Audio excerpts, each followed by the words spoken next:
आज मैं आप लोगों को लड्डू गोपाल की एक ऐसी रुला देने वाली, आत्मा को झकझोर देने वाली बिल्कुल सत्य लीला कथा सुनाऊंगी, जिसे सुनकर आप अपने आंसू नहीं रोक पाओगे।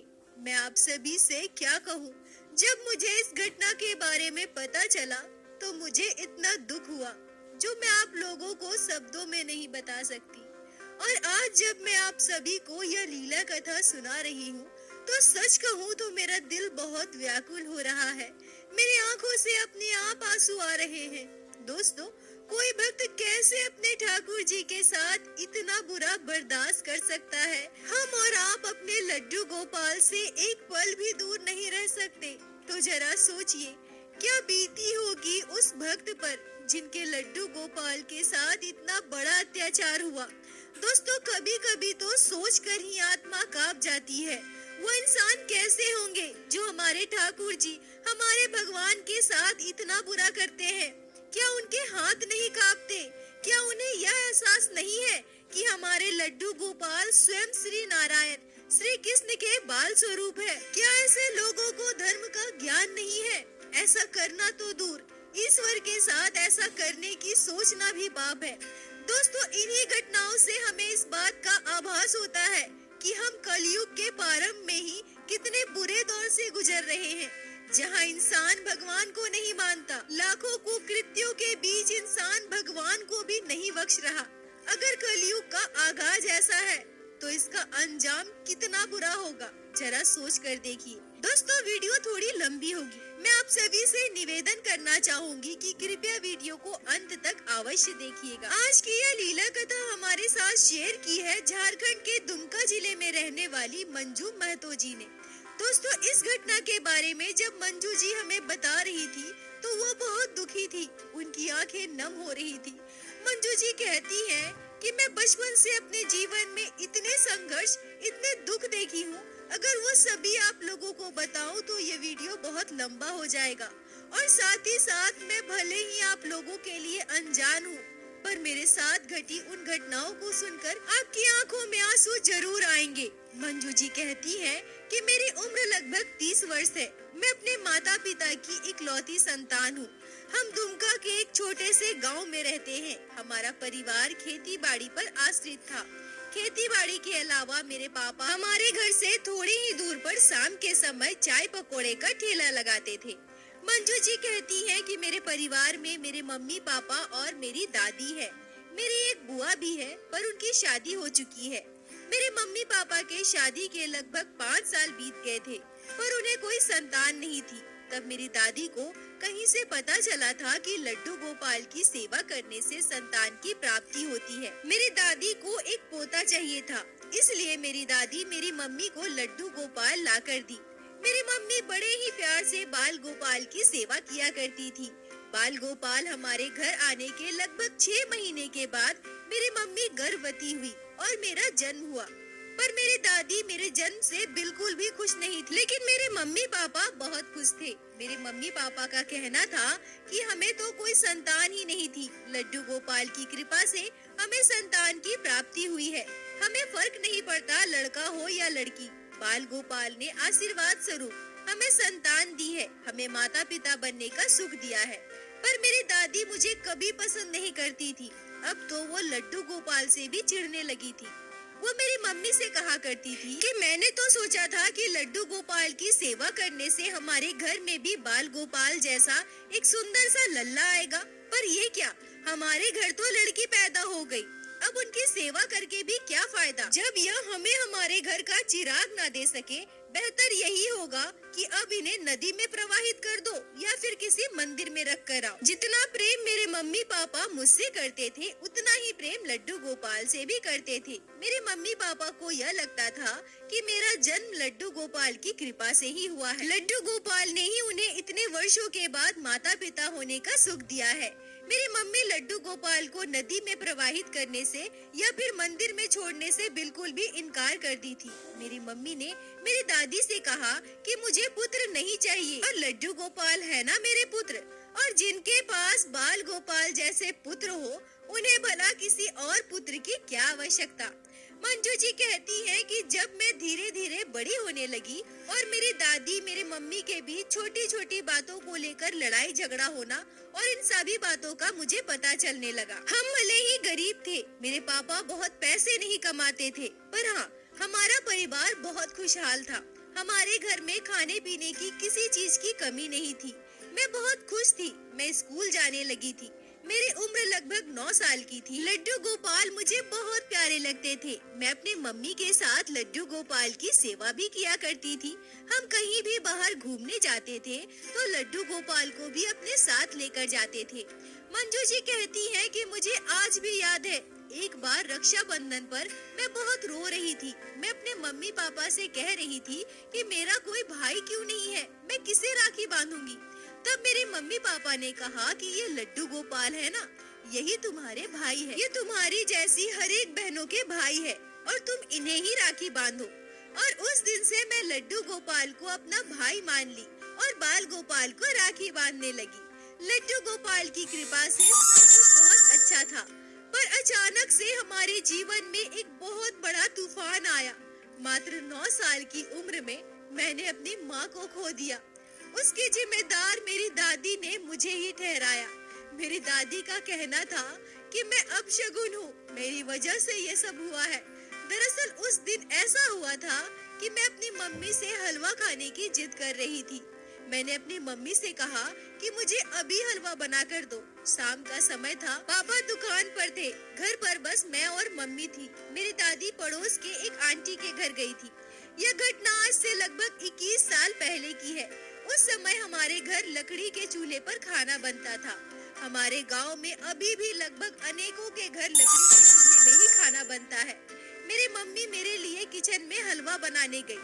तभी अचानक से उनकी साड़ी में आग लग गई। जैसे ही आग लगी, मेरी मम्मी अपने आप को बचाने के लिए इधर उधर भागने लगी, रोने लगी, चिल्लाने लगी।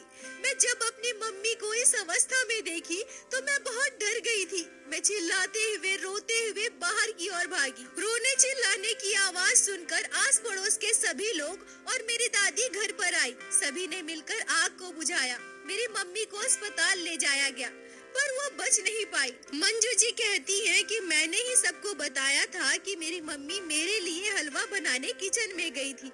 उस समय मैं मात्र 9 साल की थी। मैं स्कूल जाया करती थी, पर इस घटना के बाद मेरी दादी मुझे और भी नापसंद करने लगी। उनका कहना था कि अगर मैं अपने मम्मी से हलवा बनाने की जिद ना करती तो आज यह दुर्घटना न घटती। अब मेरी दादी मुझसे और भी नफरत करने लगी।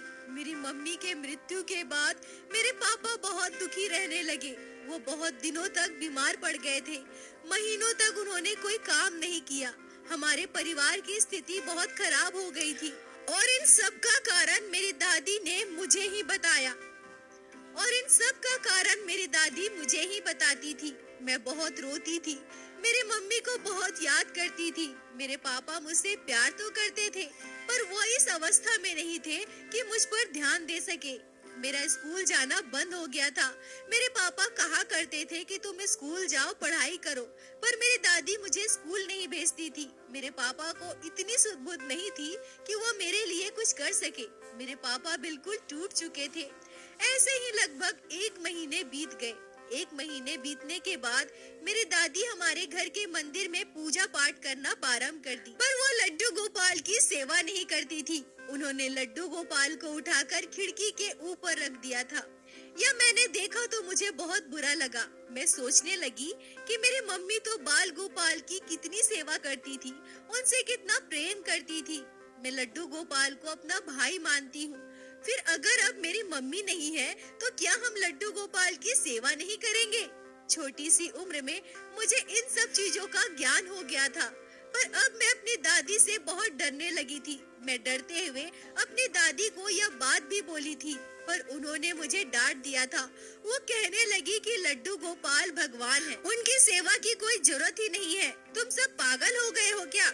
मैं तो कुछ और ही सोचकर इन्हें अपने घर लाई। जब यह हमारा कोई काम ही न कर सके, हमारे मनोकामना की पूर्ति ही न कर सके, तो फिर यह कैसे भगवान?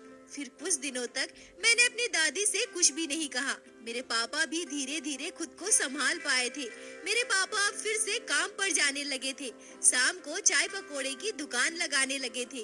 मेरे पापा मुझसे कहने लगे कि अब तुम स्कूल जाओ। मंजू जी कहती है कि उस दिन मैंने अपने पापा से कहा कि पापा, मुझे लड्डू गोपाल की सेवा करनी है। आप ही बताओ ना, मम्मी बाल गोपाल से कितना प्रेम करती थी, और वो तो मेरे भाई है ना। मम्मी लड्डू गोपाल को अपना बेटा मानती थी। फिर हमारे घर अब लड्डू गोपाल की पूजा क्यों नहीं होती पापा? मुझे बहुत बुरा लगता है, बहुत दुख होता है। मम्मी की बहुत याद आती है। मम्मी नहीं है तो क्या हम लड्डू गोपाल को ऐसे ही भूखे प्यासे रख देंगे? मेरी बात सुनकर मेरे पापा बहुत भावुक हो गए। उन्होंने मुझे गले से लगा लिया और कहने लगे कि नहीं बेटा, ऐसा नहीं है, हम लड्डू गोपाल की सेवा जरूर करेंगे। उनकी कृपा से ही हमें तुम मिले हो। मंजू जी कहती है कि उसके बाद मैं अपने पापा के साथ मिलकर लड्डू गोपाल की सेवा करने लगी। मेरी उम्र लगभग 10 वर्ष हो गई थी। मैं सुबह उठकर घर के थोड़े बहुत काम कर देती थी, फिर खुद स्नान करके लड्डू गोपाल को स्नान करवाती थी, उनका सुंदर श्रृंगार करती थी और उन्हें भोग लगाती थी। उसके बाद ही मैं स्कूल जाती थी। दोपहर को मेरे पापा लड्डू गोपाल को भोग लगाया करते थे। शाम को स्कूल से घर वापस आने के बाद मैं दिया बाती करती थी, लड्डू गोपाल को भोग लगाती थी और फिर रात को उन्हें सुलाती भी थी। मम्मी के जाने के बाद मेरे पापा बहुत अकेले हो गए थे। वो दुखी रहते थे, परेशान रहते थे, अंदर ही अंदर घुटते रहते थे। मेरी उम्र तो बहुत छोटी थी, पर अपने पापा को देखकर मुझे बहुत बुरा लगता था। मुझे भी जब मेरी मम्मी की याद आती थी या मेरी दादी की कोई बात मुझे बुरी लग जाती थी, मेरी दादी का व्यवहार जब मुझे असहनीय लगता था, तो मुझे बहुत बुरा लगता था। मैं अंदर से टूट जाती थी। मैं ये सब बात अपने पापा को बताकर और दुखी नहीं करना चाहती थी, इसलिए मैं अपने लड्डू गोपाल के पास जाती थी, अपने बाल गोपाल से अपने दिल की हर एक बात कहती थी। मुझे ऐसा लगता था कि मेरे लड्डू गोपाल के जरिए मेरी हर एक बात मेरी मम्मी सुन रही है। मैं अपने मम्मी को सब कुछ बता रही हूँ। मुझे लड्डू गोपाल की सेवा के लिए जब भी किसी चीज की जरूरत होती थी, तो मैं अपने पापा से कहकर वो चीज मंगवा लेती थी। और यह सब मेरी दादी को बिल्कुल भी पसंद नहीं था, जिस बात से मेरी दादी बहुत गुस्सा रहने लगी थी। मेरी दादी मुझे ताना देती थी, मुझ पर गुस्सा करती थी।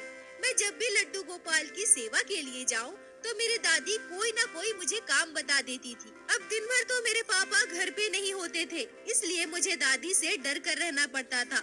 उनकी हर एक बात को माननी पड़ती थी। पर इसके साथ साथ मैं लड्डू गोपाल की सेवा भी किया करती थी और अपनी पढ़ाई भी करती थी। मंजू जी कहती हैं कि ऐसे ही 2 साल और बीत गए, पर अब तो मेरे जीवन में एक और तूफान आना बाकी था। एक ही जीवन में मुझे एक के बाद एक इतना बड़ा दुख। हमारी जो छोटी सी चाय पकौड़ी की दुकान थी, रात को मेरे पापा बंद करने के बाद सारा सामान झोले में डालकर साइकिल से घर लेकर आते थे। उस दिन हुआ यूं कि रात के लगभग 8:30 बजे दुकान बंद करके मेरे पापा सारा सामान समेटकर साइकिल से घर आ रहे थे, पर रास्ते में उन्हें किसी गाड़ी ने टक्कर मार दी। ठंड का समय था, हम गांव में रहते हैं। गांव में लोग जल्दी सो जाया करते हैं, रास्ते में ज्यादा लोग भी नहीं रहते। मेरे पापा वहीं पड़े रहे, किसी ने देखा तक नहीं। जब रात के 9:30-10 बज गए और मेरे पापा घर वापस नहीं आए, तब मेरी दादी हमारे पड़ोस वाले अंकल के घर गई और उनको साथ लेकर पापा की दुकान की ओर जाने लगी। तभी रास्ते में उन लोगों ने देखा कि मेरे पापा के साथ इतना बड़ा दुर्घटना घट गया है। उन्हें उठाकर अस्पताल ले जाया गया, पर मेरे पापा जिंदा नहीं बचे। वो इस दुनिया को छोड़कर जा चुके थे। दोस्तों, मंजू जी रोते हुए कहती हैं कि अब मैं क्या कहूँ, मेरे मम्मी पापा दोनों अब मेरे पास नहीं थे। अब मैं बिल्कुल अपनी दादी पर आश्रित हो गई थी। मेरी दादी तो पहले से ही मुझे नापसंद करती थी, और एक बच्चा किसी ऐसे इंसान के साथ कैसे रह सकता है जो उसे बिल्कुल भी प्यार न करता हो, उसे देखना तक नहीं चाहता। मेरी दादी ने खेती बाड़ी का काम दूसरों को दे दिया। उसी से हमें जो आधा अनाज मिलने वाला था, उसी से हमारा खर्चा चलता। तो मेरी दादी मुझे लड्डू गोपाल की सेवा करने से भी मना करती थी। वह कहती थी कि हमारे पास खाने को नहीं है और तुम लड्डू गोपाल को भोग लगाओगी, कहाँ से आएगा इतना सब कुछ। मैं पढ़ना चाहती थी, पर मेरी दादी ने मेरा स्कूल भी छुड़वा दिया। हमारे घर के पीछे एक छोटा सा खेत था। मेरी दादी दिन भर मुझसे वहाँ काम करवाती थी, सब्जी के पौधे लगवाती थी, तरह तरह की सब्जियाँ उगाती थी। वो खुद तो बैठी रहती थी और दिन भर मुझसे काम करवाती थी, उन सब्जियों को बेचती थी, पर मुझे कभी उन पैसों से कुछ भी लाकर नहीं देती थी। मैं अगर अपनी दादी से कहूँ कि दादी मेरे लड्डू गोपाल के लिए थोड़े से किशमिश बादाम बतासे लाकर दीजिए ना, तो वो मुझे डांटने लगती थी। कहती थी कि मैं तुम्हें ही कितने मुश्किल से पाल रही हूँ, तुम्हें खिला पिला रही हूँ, यह तुम्हें दिखाई नहीं देता?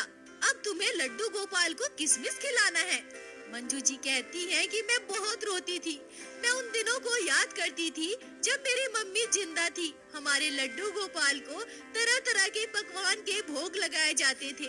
मेरे मम्मी के बाद भी मेरे पापा मुझे फल मिठाई लाकर देते थे, पर अब तो मैं लड्डू गोपाल को चीनी गुड़ का भोग लगाती हूँ। मेरी दादी लड्डू गोपाल के लिए मुझे एक पोशाक तक खरीद कर नहीं देती थी। मैं बहुत छोटी थी, मुझे सिलाई बुनाई करना कुछ भी नहीं आता था, फिर भी मैं अपने लड्डू गोपाल के लिए अपने हाथ से ही जैसा मुझसे हो पाता था वैसा ही पोशाक बनाती थी। मंजू जी कहती है कि मैंने प्रारंभ में ही आप लोगों को बताया था कि मेरी एक बुआ भी है, जिनकी शादी मेरे जन्म से पहले हो चुकी थी। उनका ससुराल हमारे घर से थोड़ी ही दूर पर था। अब जब मेरे मम्मी पापा नहीं थे, मैं बिल्कुल अकेली हो गई थी, तो मेरी दादी भी मुझे घर पर अकेला छोड़कर बुआ जी के घर जाया करती थी। मैं दिन भर घर पर अकेली रहती थी, घर के काम करती थी, पर कभी कभी तो ऐसा भी होता था कि मेरी दादी रात को भी वहीं रुक जाती थी। घर पर अकेले मुझे बहुत डर लगता था। मुझे आज भी याद है कि मैं पूरी रात अपने लड्डू गोपाल को गोद में लिए हुए लेटे रहती थी। दोस्तों, मंजू जी रोते हुए कहती हैं कि मैंने अपने जीवन में बड़ा से बड़ा, बुरा से बुरा समय देखा है। इससे भी बड़ा मेरे साथ अब होने वाला था। मंजू जी कहती है कि वह दिन मैं अपने पूरे जीवन काल में कभी नहीं भूल सकती। उस दिन दिवाली थी। शाम के समय सभी अपने अपने घरों में दिया जला रहे थे। सभी बच्चों के हाथों में पटाखे थे, पर मेरे पास तो कुछ भी नहीं था। मेरी दादी ने कुछ इधर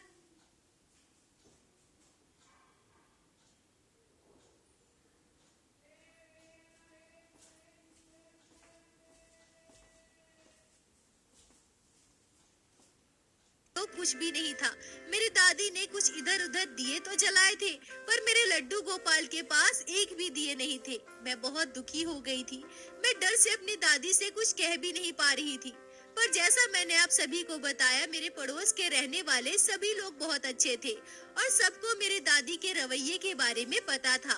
सबको पता था कि मेरी दादी मुझे बहुत दुख देती है, तकलीफ देती है। एक आंटी ने मुझे बुलाया और मुझे एक बहुत ही सुंदर सा दिया दिया और कहा कि ये ले जाकर अपने लड्डू गोपाल के पास जला दो। उन्होंने मुझे कुछ फुलझड़ी भी दी। मैं खुशी खुशी उसे लेकर घर आई। मैं अपने लड्डू गोपाल के आगे उस सुंदर से दिए को जला दिया और मैं उन फुलझड़ियों को लेकर बाहर जलाने चली गई।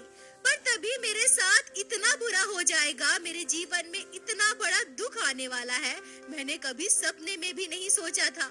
अभी मैं वो सारी फुलझड़ियाँ जला ही रही थी कि थोड़ी ही देर बाद मेरी दादी चिल्लाते हुए बाहर आती है और कहती है कि जाकर देखो तुमने क्या किया है, ये तुमने क्या कर दिया। मैं दौड़कर अपनी दादी के पास गई और उनसे कहती हूँ कि क्या हुआ दादी, मैंने क्या किया है। तब मेरी दादी कहती है, जाकर देखो तुमने आज क्या कर दिया है, तुमने आज जला दिया है उन्हें। मंजू जी कहती हैं कि यह सुनकर मेरे पैरों तले की जमीन खिसक गई। मैं निशब्द हो गई। मैं दौड़कर हमारे घर की मंदिर की ओर भागी। वहाँ जाकर मैं जो देखती हूँ उसे देखकर मेरी आंखें फटी की फटी रह जाती है। मेरे लड्डू गोपाल के पोशाक में आग लग चुकी है। मेरे लड्डू गोपाल का केस जल रहा है, मेरे बाल गोपाल जल रहे हैं। यह सब देखकर मेरा कलेजा कांप गया। मैं चिल्लाने लगी, रोने लगी। मेरे लड्डू गोपाल जल रहे हैं। रोने चिल्लाने की आवाज सुनकर हमारे आस पड़ोस के सभी लोग दौड़ते हुए हमारे घर पहुँचे। मैं कुछ भी समझ नहीं पा रही थी कि अब मैं क्या करूं। तभी एक अंकल ने वहीं पास में रखे हुए बाल्टी का पूरा पानी उठाकर लड्डू गोपाल पर उड़ेल दिया। पूरी आग बुझ गई। मैं दौड़कर जाकर अपने लड्डू गोपाल को गोद में उठाई। मेरे बाल गोपाल पूरी तरह से जल चुके थे। उनका कपड़ा जलकर उन पर चिपक चुका था। उनके केस जलकर उनके माथे पर चिपक गए थे। मेरे बाल गोपाल का सुंदर सा चेहरा पूरी तरह से बिगड़ चुका था। मैं बहुत रोने लगी। मेरे मम्मी पापा के बाद मेरे लड्डू गोपाल ही थे, पर अब ये सब क्या हो गया? पड़ोस की आंटी मुझे चुप कराने लगी और उधर मेरी दादी जोर जोर से बाहर चिल्लाने लगी। वो कहने लगी कि सब कुछ तुम्हारी वजह से हुआ है। तुमने ही दिया लड्डू गोपाल के पास जलाया था, जिससे उनकी पोशाक में आग लग गई, और अब रोकर दिखा रही हो, नौटंकी कर रही हो। मंजू जी कहती है कि ऐसा हो ही नहीं सकता कि दिए की आग से लड्डू गोपाल की पोशाक में आग लग जाए, क्योंकि लड्डू गोपाल सिंहासन पर विराजित थे और सिंहासन से थोड़ी दूर पर हमने एक लोहे का टेबल रखा था, उस पर हम दिया बाती करते थे। फिर यह कैसे संभव हो सकता है कि लड्डू गोपाल की पोशाक में आग लग जाए? मैं अच्छी तरह से समझ गई थी कि मैं लड्डू गोपाल की सेवा करती हूँ, जो मेरी दादी को बिल्कुल भी पसंद नहीं है। इसी वजह से उन्होंने ही जरूर ये किया होगा। मैं रोते रोते लड्डू गोपाल के श्री विग्रह से चिपके हुए पोशाक को, चिपके हुए केस को हटाने की कोशिश करने लगी, पर लड्डू गोपाल का पूरा विग्रह पूरी तरह से जल चुका था। मेरे हाथ कांप रहे थे। आंटी मुझे कहती है कि तुम रो मत, मैं तुम्हें दूसरे लड्डू गोपाल ला कर दूंगी। पर मैं दूसरे लड्डू गोपाल की सेवा कैसे कर सकती हूँ? यह तो मेरे मम्मी पापा की निशानी है ना। मेरे मम्मी पापा के लड्डू गोपाल हैं, वो उनसे कितना प्रेम करते थे। मैंने आंटी से कहा कि नहीं आंटी, मैं इसी लड्डू गोपाल की सेवा करूँगी। के पूरे शरीर में मैंने चंदन का लेप लगाया, पोशाक पहनाया और घर के सिंहासन पर विराजित कर दिया। पर अब मेरी दादी मुझे और भी परेशान करने लगी। उनका कहना था कि खंडित लड्डू गोपाल की सेवा हम नहीं कर सकते, और यह तो अपशगुन हो गए हैं। लड्डू गोपाल जल गए हैं और अब इनकी सेवा हमारे घर हो ही नहीं सकती। पर मैंने अपने दादी की एक ना मानी। मैं भी जिद पर आ गई थी कि यह मेरे लड्डू गोपाल है और मैं इन्हीं की सेवा करूंगी। और मेरी दादी प्रत्येक दिन बस एक ही बात कहा करती थी कि ये अपशगुन हो गए हैं, और देखो ना कितने भयानक लग रहे हैं, बिल्कुल बदसूरत लग रहे हैं, इनकी सेवा नहीं करनी है। पर मैंने कभी सपने में भी नहीं सोचा था कि मेरी दादी मेरे लड्डू गोपाल के साथ कुछ ऐसा करेगी। पहले तो मेरे लड्डू गोपाल को आग में जलाया, और अब मेरे बाल गोपाल को मुझसे हमेशा के लिए दूर कर देगी। सुबह घर के सारे काम करने के बाद नहाने गई थी। जब मैं नहाकर वापस आई, तब मैंने देखा कि मेरे लड्डू गोपाल अपने स्थान पर नहीं है। मैं रोते हुए अपने दादी से पूछने लगी कि दादी मेरे लड्डू गोपाल कहाँ है? और उन्होंने मुझसे जो कहा उसे सुनकर मेरी दुनिया खत्म हो गई। मेरी दादी कहती है कि मैं तुम्हें हमेशा कहती थी ना कि ये अपशगुन है, बदसूरत है, इनकी सेवा हमारे घर नहीं होगी, पर तुम तो मानने वाली थी नहीं, इसलिए मैंने आज उन्हें वहाँ पहुँचा दिया है जहाँ उन्हें होना चाहिए। उस दिन अपने दादी के आगे मैं खूब रोई थी। मैंने उनसे बार बार पूछा कि दादी मेरे लड्डू गोपाल कहाँ है? आपने क्या किया है उनके साथ? उन्हें कहाँ रख कर आई आप? पर मेरी दादी ने मुझे कुछ नहीं बताया। मैं बीतता गया, पर लड्डू गोपाल मेरे पास कभी वापस नहीं आए। ना ही मैं कभी जान पाई कि मेरे लड्डू गोपाल के साथ मेरी दादी ने क्या किया है। अब तो बस दादी मुझसे काम करवाती थी, खेतों में, घर में, बाहर, वो बस मुझे काम ही करवाती थी, और उन्हें जो भी पैसे मिलते थे वो अपनी बेटी के बच्चों पर खर्च करती थी। मेरी दादी बहुत खुश थी कि अब मैं लड्डू गोपाल की सेवा नहीं करती, पूरा समय उनका काम करती हूँ। पर मुझे कितना दुख होता था, मैं कितना रोती थी, कितना तड़पती थी अपने लड्डू गोपाल के लिए, यह बस मैं ही जानती हूँ। मंजू जी कहती है कि जब मैं 17 साल की थी, तब मैं अपने दादी के साथ एक शादी में गई थी। वहाँ मुझे मेरे ससुराल वालों ने पसंद किया। मेरी दादी से शादी की बात की, बिना दान दहेज की मेरी शादी हो गई। मेरे लड्डू गोपाल की कृपा से मुझे बहुत अच्छा ससुराल मिला है। मेरी सासू माँ, मेरे ससुर जी, मेरे देवर जी, मेरे हस्बैंड सभी बहुत अच्छे हैं, मुझसे बहुत प्यार करते हैं। सब कुछ पता होने के बाद भी कि मेरे मम्मी पापा नहीं हैं, उन्हें कोई दान दहेज नहीं मिलेगा, ना ही मेरे हस्बैंड को कभी ससुराल में मान सम्मान मिलेगा, फिर भी मेरी शादी उन्होंने करवाई। पर मेरे जीवन में लड्डू गोपाल ना होने का दुख आज भी मुझे है। मंजू जी कहती हैं कि सासू माँ से मुझे बिल्कुल मेरी माँ के जैसा प्यार मिला, मुझे यह कभी नहीं लगा कि ये मेरी माँ नहीं, मेरी सासू माँ है। मैं अपने दिल की हर एक बात अपने सासू माँ से शेयर करती हूँ। मैंने उन्हें लड्डू गोपाल की भी बात बताई। मैंने उनसे यह भी कहा कि कैसे मेरी दादी ने मेरे बाल गोपाल को आग में झोंक दिया था और उसके बाद मुझे मेरे बाल गोपाल से हमेशा के लिए दूर कर दिया। मेरे सासू माँ ने मुझे बहुत समझाया, मुझे दूसरे लड्डू गोपाल ला कर दी। मैं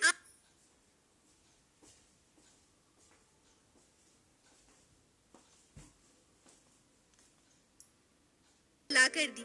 मैं आज हमारे घर लड्डू गोपाल की सेवा तो करती हूँ, पर मुझे आज भी मेरे बाल गोपाल की कमी खलती है। कभी कभी मेरे सपने में मुझे लड्डू गोपाल नजर आते हैं। मुझे ऐसा लगता है कि मेरे लड्डू गोपाल आज भी है। वह बहुत दर्द में है, तकलीफ में है, मुझे अपने पास बुला रहे हैं। मेरी सासू माँ मुझसे कहती है कि सारे विग्रह एक समान है। हमारे घर में जो लड्डू गोपाल है ना, ये तुम्हारे वही बाल गोपाल है। तुम अपने उसी लड्डू गोपाल को मानकर इनकी सेवा करो, इन्हें भी तुम अपना भाई मानो। पर पता नहीं क्यों आज भी मेरा मन मेरे उसी बाल गोपाल को ढूंढता है। मेरा कलेजा कांप जाता है। जब जब मैं अपने सपने में लड्डू गोपाल को देखती हूँ, मैं बहुत उदास हो जाती हूँ। मेरी आंखों से अपने आप आंसू आ जाते हैं। पता नहीं ये मेरा भ्रम है या फिर सच्चाई कि मेरे लड्डू गोपाल दुख में है, तकलीफ में है और मुझे पुकार रहे हैं। 4 साल पहले वृद्धावस्था की वजह से मेरी दादी की तबीयत बहुत खराब हो गई और तब मेरी बुआ उन्हें देखने भी नहीं आई। मेरी दादी भले ही मेरे साथ कितना भी बुरा की हो, मेरे लड्डू गोपाल के साथ इतना गलत की हो, पर मैंने उन्हें अकेला नहीं छोड़ा। सासू माँ ससुर जी के कहने पर मैं उन्हें हमारे घर लेकर आई और उनकी खूब सेवा की। हमारे घर आने के 8 महीने के बाद वो इस दुनिया को छोड़कर चली गई। दोस्तों, मंजू जी भावुक होकर मुझसे कहती हैं कि दीदी, मेरे सपने में मुझे बाल गोपाल रोते हुए क्यों दिखाई देते हैं? मुझे क्यों ऐसा लगता है कि मेरे लड्डू गोपाल बहुत दुखी हैं? कृपया आप मुझे बताएं। दोस्तों, मैं इस पर क्या कहूँ? इस घटना ने मुझे अंदर तक झकझोर दिया है। मैं भक्ति लड्डू गोपाल चैनल के सभी सब्सक्राइबर, आप सभी हमारे परिवार के सदस्यों से हाथ जोड़कर ये सवाल पूछना चाहूंगी कि आप सभी का इस पर क्या विचार है। आप लोग कमेंट में अपने विचार और अपने राय जरूर बताएं। मुझे आप सभी के कमेंट का इंतजार रहेगा। मंजू जी, आपका बहुत बहुत धन्यवाद जो आपने लड्डू गोपाल के इस मार्मिक घटना को हमारे साथ शेयर की, जिसे मैं हमारे चैनल के माध्यम से बाकी सारे भक्तों तक पहुंचा सकी। अपना साथ और प्यार ऐसे ही बनाए रखें। और दोस्तों, मेरे साथ एक बार प्रेम से कहिए, बोलो बाके बिहारी लाल की जय, लड्डू गोपाल की जय, जय जय श्री राधे। कराई हूँ जो बिल्कुल हैरान करने वाली है। ये लीला कथा है शशांक जी की।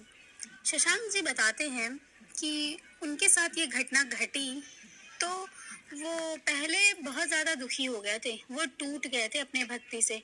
वो ये सोचा करते थे कि शायद प्रभु मेरे साथ ही नहीं है, ये शायद कुछ और ही है जो मेरे साथ ऐसा हो रहा है। शशांक कहते हैं कि मैंने लड्डू गोपाल जी की भक्ति सेवा में अपना सर्वस्व जीवन लुटा दिया है। मैं लड्डू गोपाल जी की सेवा में पूरा मेरा जीवन, कहते हैं ना, भक्तिमय हो गया है। ना मुझे किसी से लेना है, ना कोई किसी से देना है, ना मैं किसी की बुराइयों में रहता हूँ, ना मैं किसी की अच्छाइयों में रहता हूँ। मैं बस हमेशा अपनी कान्हा की भक्ति करता रहता हूँ। शशांक कहते हैं कि 16 साल की उम्र से ही मैंने भक्ति करना शुरू कर दिया था। ठाकुर जी की ऐसी कृपा हुई मुझ पर कि मैंने पढ़ाई लिखाई भी अपनी छोड़ दी थी।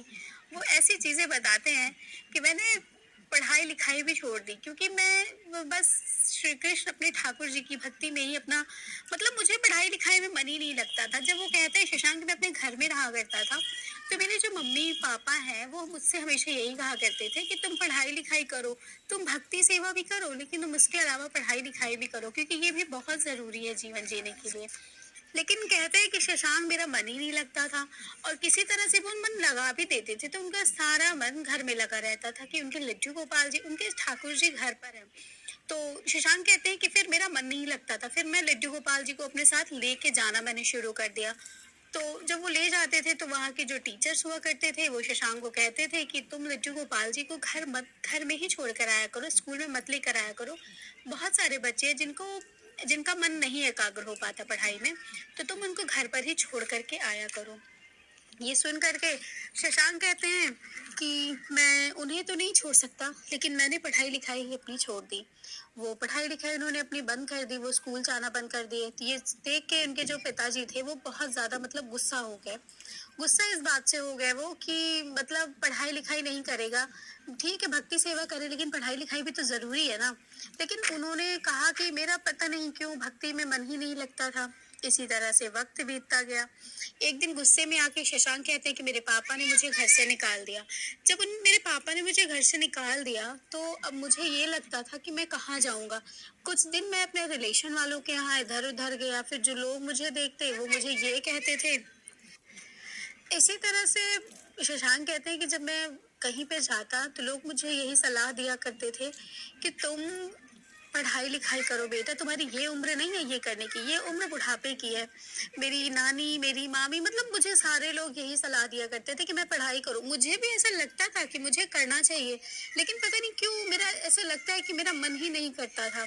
उसके बाद मैं हमेशा कान्हा जी से यही कहता था कि हे ठाकुर जी, शायद ये आपकी ही लीला है जो मेरे साथ ऐसा हो रहा है। इतना कह के शशांक कहते हैं कि फिर मैं वहां से हट जाता था। मैंने अपने रिलेशन में जाना छोड़ दिया क्योंकि लोग मुझे वहां अब बोझ की तरह समझने लगे थे। कभी कई लोग तो मुझे ताने भी देते थे कि कितने दिन बैठकर किसके घर खाओगे, कभी तो अपना कुछ सोचना पड़ेगा ना। उसके बाद शशांक कहते हैं कि इन सब चीजों से बहुत ज्यादा तंग आकर के वो अचानक से एक दिन उनका मन हुआ कि वो वृंदावन जाएं। उसके बाद वो वृंदावन गए। वृंदावन में वो कहते हैं कि मैं काफी दिनों तक मैं वहां रहा। पहले तो वहां पे जो प्रसादी मिलती है मैं वहां पे प्रसाद पा लिया करता था। उसके बाद प्रसाद पाने के बाद फिर मैं वही प्रसाद अपने लड्डू गोपाल जी को भी खिलाया करता था, उनको भोग चढ़ाया करता था। इसी तरह से कुछ दिन की दिनचर्या होती थी, लेकिन रोज रोज तो प्रसादी कोई नहीं बांटता ना। तो इसी तरह शशांक कहते हैं कि कभी जब प्रसादी नहीं मिलती तो मैं और मेरे कान्हा दो दो दिन तक हम भूखे रह जाते थे, हमें कुछ नहीं मिलता था। इसी तरह से करते हुए वो कहते हैं कि सर्दियों का मौसम आ गया। जब सर्दियों का मौसम आया तो वो अब बहुत ज्यादा मतलब ठंड भी और बाहर खुले में रहना बहुत दिक्कत देता था। कहते हैं कि गर्मियां तो किसी तरह से बीत गई थी, लेकिन अब सर्दियों का जो माहौल हो गया था वो बहुत ज्यादा। और मैं एक लड़का था और मैं कृष्ण भगवान को सदा अपने साथ रखता था, अपने लड्डू गोपाल जी को। तो लोग मुझे मतलब मेरे कपड़े भी उस हिसाब से नहीं थे, तो लोग मुझे एक भिखारी के तौर पे मानते थे। तो वो मुझे अपने घर में या जहाँ पे वो आश्रम रहा करता था वो वहां मुझे अंदर नहीं आने दिया करते थे। तो वो कहते हैं कि धर्मशालाएं वगैरह जो खुली होती हैं मुझे वहां पे भी नहीं आने दिया करते थे, वो लोग हटा दिया करते थे कि तुम हट जाओ यहाँ से। शशांक कहते हैं कि मैं बस ठाकुर जी की ही कृपा मान के मैं वहां से हट जाया करता था। मैं ये भी उनसे हमेशा कहा करता था कि शायद कान्हा ये आपकी ही लीला है। इतना कह के शशांक कहते हैं कि फिर उसके बाद जब तो कुछ टाइम बीता, जब सर्दियां बहुत ज्यादा कड़ाके की होने लगी तो अब मुझे सोने के लिए छत भी नहीं थी। और मैं अपने कान्हा जी को अपने उसी कपड़े में लपेट करके रात में फुटपाथ के किनारे में अपने दिन बिताया करता था। मैं अपनी रातें भी उसी तरह काटता था। एक बार की बात है, कहते हैं कि शशांक की एक व्यक्ति थे जो कंबल बांट रहे थे और मैं तो बहुत खुश था। मैंने कान्हा से कहा, कान्हा आज तो हम लोग कंबल ओढ़ के सोएंगे, क्योंकि आपको पता है एक व्यक्ति है जो कंबल बांट रहे हैं। शायद आगे क्या होना था। वो कहते हैं कि कंबल बांटते हुए जब तक हमारे पास कंबल पहुंचता तब तक वो कंबल खत्म हो चुका था। उन्होंने कहा कि चलिए हम फिर किसी दिन और आएंगे तो हम आपको भी देंगे। इतना कह के वो चले गए। फिर मैंने हंसकर कहा, अच्छा तो ये थी आपकी लीला कि हमें कंबल ना मिले, इसीलिए आप इतनी देर से मैं आपको कह रहा हूँ चलने के लिए, आप नहीं चले, है ना। ये कह करके फिर वो कुछ नहीं कहते। उसके बाद फिर वो उसी तरह सर्दियों में सोते रहते हैं। फिर इसी तरह से करके सुबह हो जाती है। वो कैसे ठिठुर ठिठुर के कहते हैं कि दिन और रात कट रहे थे, ये तो मैं और मेरे कान्हा ही जानते हैं। लेकिन मैं अपने कान्हा को ना अपने कपड़े में हमेशा छुपा कर रखता था कि उनको कहीं ठंड ना लग जाए। इतना करके फिर शशांक कहते हैं कि फिर भी वो सुख की, वो भक्ति की जो अनुभूति होती थी ना, कि कोई हो ना हो, छत सर पे हो ना हो, लेकिन हमारे ठाकुर जी तो हमारे साथ है ना। कहते हैं कि इस चीज से ही ना मुझे कभी ठंड लगी ही नहीं। वो ये चीज बताते हैं कि ऐसा लगता है कि जैसे एक पिता का साया होता है ना सर पे, तो हमें किसी चीज की टेंशन नहीं होती। उसी तरह वो कहते हैं कि जब हम सर्दियों में सोते ना तो मुझे मेरा सारा ध्यान ये लगा रहता है कि कहीं मेरे कान तो नहीं ठंडे हो। होते ना, तो मुझे मेरा सारा ध्यान ये लगा रहता कि कहीं मेरे कान तो नहीं ठंडे हो रहे, कहीं इनको ठंड तो नहीं लग रही। इसी को सोचते सोचते कहते हैं कि वो जब बीच में आई तो वो 10-15 दिन तो इनके इसी तरह से निकल गए। उसके बाद की बात है, बताते हैं कि एक दिन सुबह सुबह वो बैठे हुए थे, फिर वो इंतजार कर रहे थे कि शायद फिर आज कोई कुछ खाने के लिए दे दे, क्योंकि वो 2 दिन से भूखे थे। तो उसके बाद वो कहते हैं कि मैं बैठा था और मेरे जस्ट सामने ही एक बर्तन की दुकान थी। एक बर्तन की दुकान वाले कि वहाँ पे एक सेठ जी बैठे हुए थे। तो सेठ जी की जो मतलब सेठ जी बहुत बूढ़े हो गए थे और उनके दुकान में नौकर कुछ काम कर रहे थे। तो वो कहते हैं कि जब वो वहाँ पे काम कर रहे थे, तो मैं जब वापस लौट करके गया, मतलब जब मैंने देखा कि वहां पर एक व्यक्ति आया है, वो बर्तन खरीद रहा है और कुछ बर्तन उसने जो एक बाल्टी होती है वो उसने उठा लिया, उठा के वो चोरी करके ले जाने लगा था। मतलब दुकान के सामने वो इस तरह से ले जा रहा था जैसे लगता है कि उसने कुछ खुद खरीद रखा हो। और फिर मैं वहां पे जो हमारे साथ जो फुटपाथ पे कुछ लोग रहा करते थे, मैंने उनसे कहा कि तुम मेरे कान्हा को देखना, मैं कान्हा को तुम मेरे देखे रहना, मैं अभी आता हूँ। उसके बाद वो कान्हा जी को देखे थे और वो जैसे ही वो आदमी वहां पर गया, तो वो आदमी को जैसे ही कहते हैं शशांक कि मैंने उनको पकड़ा, तो उन्होंने सारा कुछ मेरे सर पे डाल दिया। उन्होंने बोला कि मैं चोर नहीं हूँ, चोर तो ये इंसान है जो आपके ही बर्तन लेकर जा रहा था, मैंने इसको पकड़ा है। सारा चीज मेरे ऊपर उल्टा पड़ गया और आपको मैं बता दूं कि वहां पे मैं मार खाते खाते बचा। तो अब बताइए इसमें मेरे कान्हा की क्या लीला होगी, लेकिन वो लीला धर है, वो शायद मेरे लिए ही कोई लीला रच रहे थे। उसके बाद वो जो आदमी उनके यहाँ के नौकर थे, उन्होंने मुझे मारते मारते वो रह गए, मारा नहीं। फिर लोगों ने कहा चलो जाने दो, हटो, कोई बात नहीं, ऐसा हो जाता है। तो फिर मैं उसके बाद वहां से मैं वहां पे आ गया, फुटपाथ वाली अपनी जगह पर आ गया। मैं वहां फुटपाथ पर बैठा हुआ था अपने कान्हा जी को लेकर। मैं उनको देख के ना मेरी आंख में एक बार आंसू आ गए कि हे कन्हैया, क्या मैं चोर हूँ जो मुझे आज इस तरह की चीजें देखनी पड़ी? मैं तो सिर्फ दूसरों की मदद के लिए गया था ना। अब ठीक है, अगर तुम यही चाहते हो कि मैं किसी की मदद ना करूं, तो मैं अब किसी की मदद करने नहीं जाऊंगा। शशांक कहते हैं कि मैं लड्डू गोपाल जी से बातें करता, और शशांक ये भी कहते हैं कि मैं आपको बता दूं कि मैं अपने कान्हा जी के बिना ना 1 मिनट भी नहीं रह सकता। मैंने उनके लिए स्कूल छोड़ दिया, मैंने उनके लिए शायद अपने माँ बाप को भी छोड़ दिया था, लेकिन मैंने अपनी भक्ति और मैं अपने कान्हा को नहीं छोड़ सका। वो कहते हैं कि मैं उनको सीने से लगाए घूमता रहा यहाँ वहाँ, सुबह से शाम हो गई, प्रसादी मिली, प्रसाद खा लिया, कहीं से खाना मिला, खाना खा लिया, कान्हा जी को भोग लगा के खा लिया।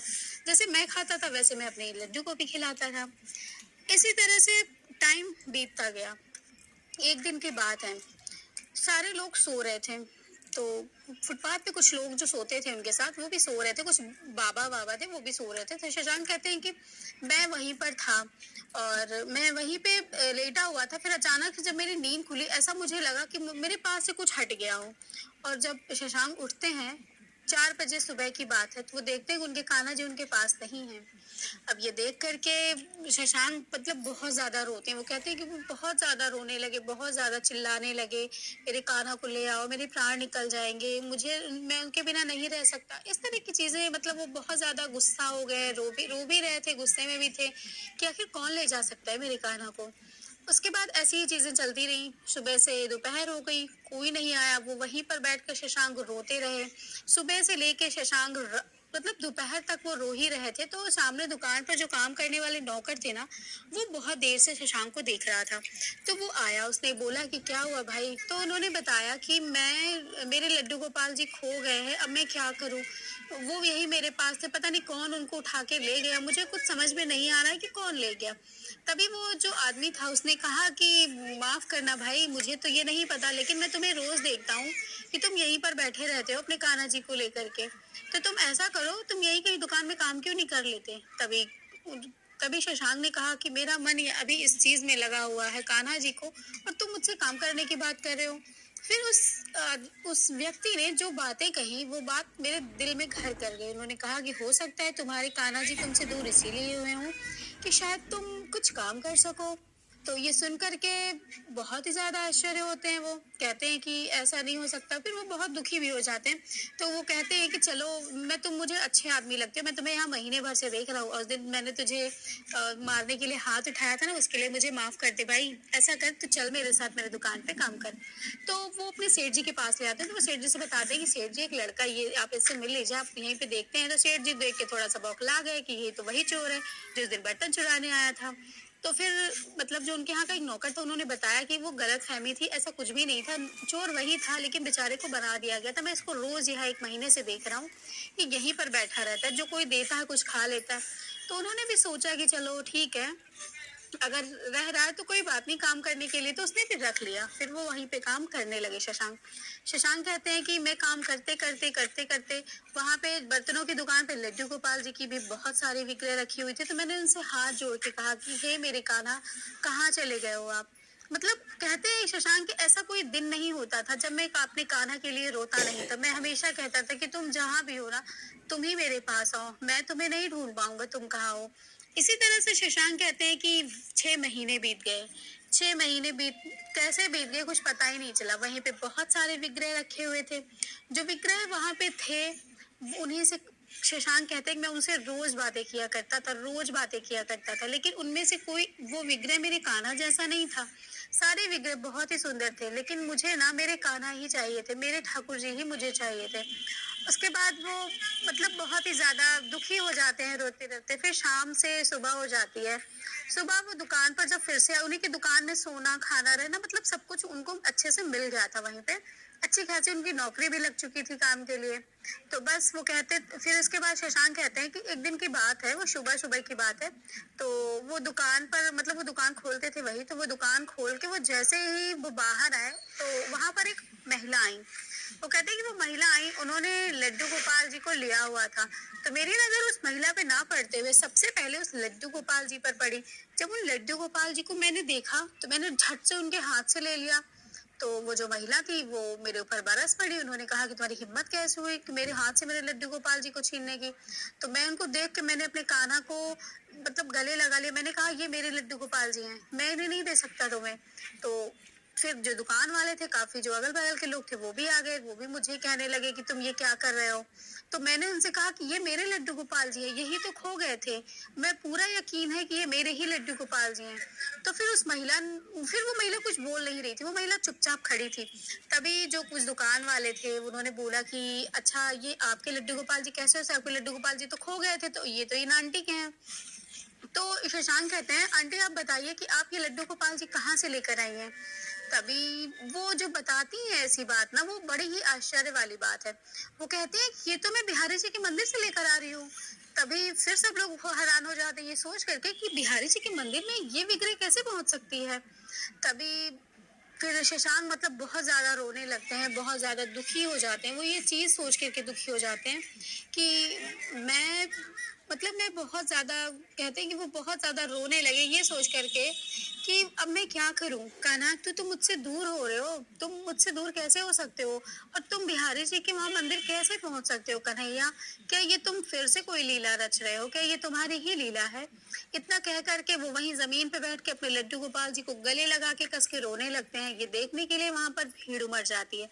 थोड़ी देर बाद सेठ जी भी आ जाते हैं। जो सेठ जी आते हैं तो उन्होंने बोला क्या हुआ? तो उन्होंने बोला कि मतलब बताते हैं सारे लोग कि ये कह रही है हमारे लड्डू गोपाल जी हैं। तो सेठ जी भी कहते हैं कि हाँ ये यही किसी के लड्डू गोपाल हो सकते हैं, क्योंकि ये रोज हमारे दुकान पे जितना काम नहीं करता ना, उससे ज्यादा ही अपने लड्डू गोपाल जी की बातें करता है। हो सकता है ये ठाकुर जी इसी के हो, क्योंकि ये लड़का हमारे यहाँ आज 1 साल हो गया काम करते करते। इसने हम एक दिन भी ऐसा नहीं गया होगा, एक दिन में ऐसा कोई पल नहीं गया होगा जब इसने लड्डू गोपाल जी को ना देखा। और कोई भी अपने लड्डू गोपाल जी को पहचानने से इनकार नहीं कर सकता। तो वो बताते हैं शशांक, जब शेठ जी ने ऐसी बातें कही तब जो लोग तो अगल बगल दुकान वाले आए थे तब उन्होंने थोड़ा सा वो शांत हो गए, वरना वो मेरे लड्डू गोपाल जी को छीन करके उस आंटी को देने ही वाले थे। उसके बाद फिर वो आंटी ने कहा कि मैं कोई खरीद कर नहीं लाई हूँ बेटा, ये बिहारी जी मुझे वहां थे और पता नहीं क्यों मेरा मन ऐसा हुआ कि मैं इनको लेकर आऊं। और सुबह सुबह तुम्हारी ये दुकान खुली थी तो मैंने सोचा मैं कुछ यहाँ से बर्तन लेते चलूं, इसलिए मैं यहाँ पर आ गई। तभी जो सेठ जी थे उन्होंने कहा कि बहन जी आपको कोई लाया नहीं, आपको बिहारी जी ने ना स्वयं चुना है अब कि आप उनको उनके भक्त तक पहुंचाएं, क्योंकि वो भक्त उनसे बिछड़ गए थे। तो ये बात सुन के वो महिला भी थोड़ी सी रुआसी हो गई। उन्होंने कहा कि मैं आपसे आपसे मिलके धन्य हो गई कि आप एक ऐसे हैं कि कोई इंसान कितना भी हो जाए ना वो भूल जाता है 1 साल में, शक्लें याद नहीं रहती, लेकिन एक कान्हा जी जिनकी सबकी शक्लें मिलती हैं आप फिर भी उनको कैसे पहचान गए? इस चीज को वो बड़ी ही आश्चर्य मान रही थी। उसके बाद